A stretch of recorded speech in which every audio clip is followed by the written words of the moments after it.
இன்றைக்கி ஒரு ஆர்டர் பற்றி பார்த்துடலாம். இது வந்துட்டு பார்த்திங்கன்னா 1 கேஜி ப்ரௌனி தான் வந்துட்டு கேட்டிருந்தாங்க. அவங்க சன்னுக்கு பர்த்டேன்னு சொல்லிவிட்டு 1 கேஜி நம்மக்கிட்ட ஆர்டர் பண்ணியிருந்தாங்க. ஸோ அவங்களே பிக்லாம் அனுப்பி எனக்கு இதே மாதிரியே செஞ்சு கொடுத்துருங்கன்னு சொல்லிட்டு சொன்னாங்க. ஸோ அதே மாதிரி தான் நானுமே செஞ்சிட்ருக்கேன். இது வந்துட்டு பார்த்திங்கன்னா மேலே வந்து டார்க் சாக்லேட் கணேஷ் வந்துட்டு ஃபுல்லாக அப்ளை பண்ணிக்கிட்டேன்.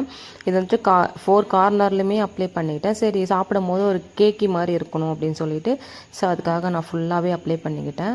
அவங்க வந்து ஃபுல்லாகவே சாக்லேட் தான் லோட் பண்ணி கேட்டிருந்தாங்க. ஸோ அவங்க பையனுக்கு வந்துட்டு இதெல்லாமே பிடிக்கும்னு சொல்லிட்டு அந்த சாக்லேட் எல்லாமே வைக்க சொன்னாங்க. ஸோ அதே மாதிரியுமே நானும் வச்சு கொடுத்துட்டேன். ஸோ உங்களுக்கும் இந்த மாதிரி ப்ரௌனிஸ், கேக்ஸ், குக்கீஸ் எல்லாம் வேணும்னா நம்பருக்கு வாட்ஸ்அப் பண்ணி உங்கள் ஆர்டரை ப்ளேஸ் பண்ணிக்கோங்க. இது எல்லாமே அவரோட பர்த்டேக்காக அவங்க அம்மா சொன்ன மாதிரியே தான் நாங்கள் வாங்கி எல்லாமே வச்சுருந்தோம். கிட்கேட்டு, அதுக்கப்புறம் கிண்டர் ஜாய், அப்புறம் வந்து கிட்காட் ஷார்ட்ஸு, அது எல்லாமே அவ்வளோ சூப்பராக இருந்தது. எனக்கே டெம்ப்ட் ஆயிடுச்சு. எனக்கே நான் செய்யும் போதே எனக்கு அவ்வளோ சூப்பராக இருந்துச்சு.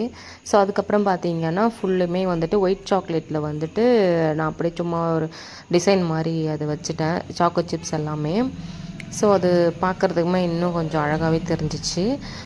இந்த ஆர்டர் பார்த்திங்கன்னா நைட்டு 7 o'clock போல் தான் கேட்டிருந்தாங்க. சரி இன்னும் டைம் இருக்கேன்னு சொல்லிவிட்டு நான் கொஞ்சம் பொறுமையாக செஞ்சுட்டு இருந்தேன். கடைசியாக பார்த்தா கஸ்டமர் வந்துட்டு 6:30க்கெலாம் வந்துட்டாங்க. ஸோ அதுக்குள்ளே கடகடன்னு செஞ்சு கொடுக்குற மாதிரி ஆயிடுச்சு. ஸோ அதனால் என்னால் வீடியோவும் சரியாக எடுக்க முடியல. ஸோ அதுக்கப்புறம் பார்த்திங்கன்னா அவங்களோட பேரையும் வச்சு நான் கொடுத்து விட்டேன்.